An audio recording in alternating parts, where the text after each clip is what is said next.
భారతదేశ బడ్జెట్ని అమలు చేయడం జరిగింది నిన్న. ఆ బడ్జెట్ చూస్తే మన తెలంగాణ రాష్ట్ర ప్రజలు సిగ్గుతో తల దించుకోవాల్సిన పరిస్థితి. ఎందుకంటే పక్క రాష్ట్రమైన ఆంధ్రప్రదేశ్లోనే 16 మందిని ఎంపీలను గెలిపించుకున్న చంద్రబాబు నాయుడుకు 15,000 కోట్ల పైగా నిధులు మంజూరు చేశారు.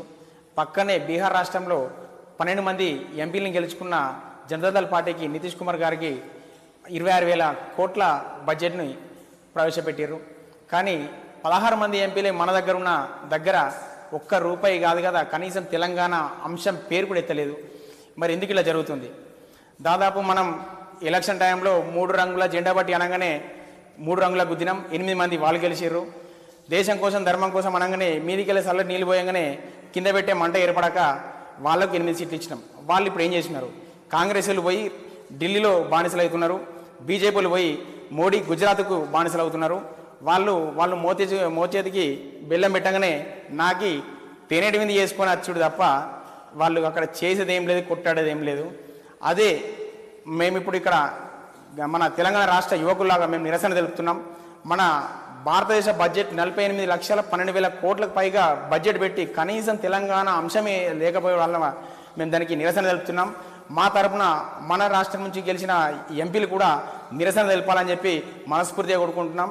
దీన్ని పార్టీలకు అతీతంగా అందరూ స్వీకరించాలని కోరుతూ మన రాష్ట్రంలో ఉన్న అధికార పార్టీ, ప్రతిపక్ష పార్టీ 2 పార్టీలకు 16 మందికి వాళ్ళు నిరసన తెలిపేందుకు గాజులు, చీరే ఇవి వాళ్ళ 16 మందికి పోస్టులో పంపిస్తున్నా.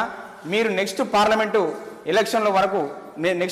వరకు ఈ పట్టుకొని మూతికి నల్ల బ్యాడ్జి పెట్టుకొని చీర కట్టుకొని గాజు చేసుకొని పోయి నిరసన తెలిపితే దేశవ్యాప్తంగా ఇది ఒక ఇష్యూ అనేది తెలంగాణ రాష్ట్రానికి మరి ఎందుకు ఇట్లా మొండి చేయి చూపిస్తున్నారు కేంద్రం అనేది మన దేశవ్యాప్తంగా అర్థమైపోతుంది. అందరు దీన్ని ఖచ్చితంగా స్పందించండి, నిరసన తెలపాలా మీ ఎంపీలందరూ. ఒకవేళ మీతో ఎంపీల నిరసన తెలపడం మీతో కాకపోతే మీ పదవులకు రాజీనామా చేయండి, మా ప్రాంతీయ పార్టీలను గెలిపించుకుంటాం. అక్కడ నిరసన తెలిపడంలో కానీ రాజీనామాలు చేయడం కానీ మా వాళ్ళు రికార్డు సృష్టించారు. ప్రాంతీయ పార్టీ నుంచి తెలంగాణ నాదాన్ని వినిపిస్తారు వాళ్ళు. మీరు ఇట్లా అక్కడ కేంద్రం పోయి ఢిల్లీలో, గుజరాత్ దగ్గర బానిసలు మిమ్మల్ని గెలిపేయలేము. దయచేసి నిరసన తెలిపి ఈ యొక్క కార్యక్రమాన్ని మీరు ముందుకు తీసుకుపోతారని చెప్పి పార్టీలకు అతీతంగా తెలంగాణ యువత మొత్తం ఈ యొక్క ఆలోచన విధానాన్ని స్వీకరిస్తారని చెప్పి మనస్ఫూర్తిగా కోరుకుంటున్నా. జై తెలంగాణ.